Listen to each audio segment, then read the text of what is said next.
ഇത് നമ്മളൊരു വെള്ളയപ്പത്തിൻ്റെ റെസിപ്പി ആയിട്ടാണ് വന്നിട്ടുള്ളത്. ഞങ്ങൾ ഇവിടേക്കൊക്കെ വെള്ളയപ്പം എന്ന് പറയും, ആപ്പം എന്ന് പറയുന്ന സ്ഥലങ്ങളുണ്ട്. എന്തായാലും ഇത് ഗോതമ്പ് വെച്ചിട്ടാണ്, ഗോതമ്പ് പൊടി വെച്ചിട്ടാണ് ചെയ്യണത്, അരിയല്ല. നല്ല ടേസ്റ്റുമാണത്. അപ്പോൾ അതിന് ആദ്യം ഒരു കപ്പ് ഗോതമ്പ് പൊടി എടുക്കുക. അത് ഒരു കപ്പ് ഗോതമ്പ് പൊടി മിക്സിയുടെ വലിയ ജാറിലേക്ക് ഇടുക. അതിൻ്റെ കൂടെ ഒരു 1/4 കപ്പ് ചോറ്, ഏത് ചോറായാലും കുഴപ്പമില്ല, വെള്ളയായാലും മട്ടയായാലും കുഴപ്പമില്ല. അതേപോലെ തന്നെ ഒരു 1/4 കപ്പ് തേങ്ങ ചിരവിയതും കൂടെ ചേർക്കുക. അതിൻ്റെ കൂടെ ഒരു 1-2 ടീസ്പൂൺ പഞ്ചസാര, അതൊക്കെ പിന്നെ മധുരത്തിനനുസരിച്ചിട്ട് ചേർക്കാവുന്നതേ ഉള്ളൂ.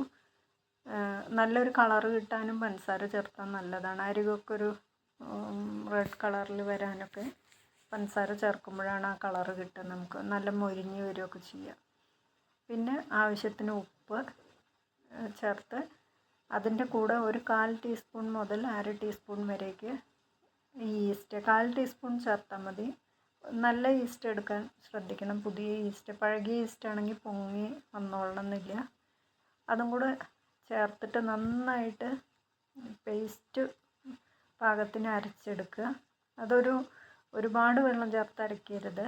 ഒരു ഇഡ്ഡലി മാവിൻ്റെയൊക്കെ കൺസിസ്റ്റൻസിയിൽ അരയ്ക്കാവുള്ളൂ. എന്നിട്ട് ആ മാവിലേക്ക് ഒരു 1/4 കപ്പിൽ താഴെ ചൂടുവെള്ളം കൂടെ ഒഴിച്ചിട്ട് നന്നായിട്ട് കലക്കിയെടുക്കുക. കലക്കി കഴിയുമ്പോൾ ഈ ഒരു കൺസിസ്റ്റൻസി വേണം.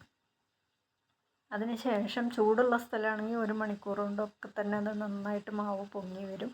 അല്ല തണുപ്പുള്ള സമയമൊക്കെ ആണെങ്കിൽ 2-3 മണിക്കൂർ വെക്കേണ്ടി വരും. അത്രയേ ഉള്ളൂ.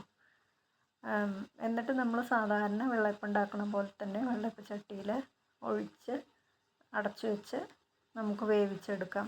നല്ല സ്വാദാണ് അതിന്. തമ്മിൽ ഉണ്ടാക്കാനൊരു ബുദ്ധിമുട്ടോ ഒന്നുമില്ല.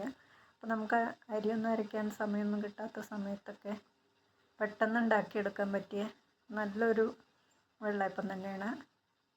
ഇതിൻ്റെ കൂടെ നമുക്ക് മുട്ടക്കറി, ചിക്കൻ, എന്ത് കറിയും, സാധാരണ നമ്മൾ അപ്പത്തിന് ഉപയോഗിക്കുന്ന എല്ലാ കറിയും നമുക്ക് ഇതിൻ്റെ കൂടെ നല്ല സ്വാദോടെ കഴിക്കാം. അപ്പോൾ ഇഷ്ടമാവുകയാണെന്നുണ്ടെങ്കിൽ എല്ലാവരും എൻ്റെ പേജ് ഒന്ന് ഫോളോ ചെയ്യുക. അതുപോലെ തന്നെ ലൈക്ക് ചെയ്യുക, കമൻറ്റ് ചെയ്യുക. നിങ്ങൾ ഉണ്ടാക്കി നോക്കിയിട്ട് അഭിപ്രായങ്ങളൊക്കെ പറയൂ.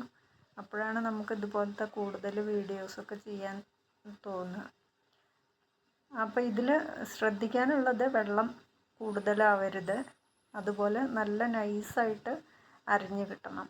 ഇത് രണ്ടുമാണ്. പിന്നെ മാവിൽ 1 ടീസ്പൂൺ വെളിച്ചെണ്ണയും കൂടെ വേണമെങ്കിൽ നിങ്ങൾക്ക് ചേർക്കാം. നല്ല ടേസ്റ്റാണ്. വെളിച്ചെണ്ണ ചേർക്കുമ്പോൾ നല്ലൊരു തേങ്ങയുടെ ടേസ്റ്റ് എൻഹാൻസ് ചെയ്യും.